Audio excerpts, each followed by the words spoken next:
नमस्कार. आज पुन्हा अस्तित्व वास्तूमध्ये मी तुमचं स्वागत करतो. आज एका ठिकाणी वास्तू व्हिजिटला आलो होतो.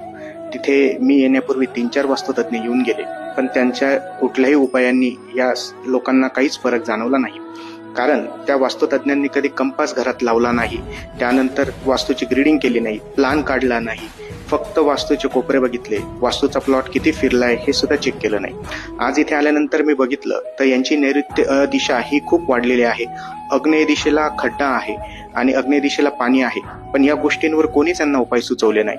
त्यामुळे आग्नेय दिशेला पाणी असल्यामुळे यांच्या घरामध्ये कायम महिला आजारी असतात.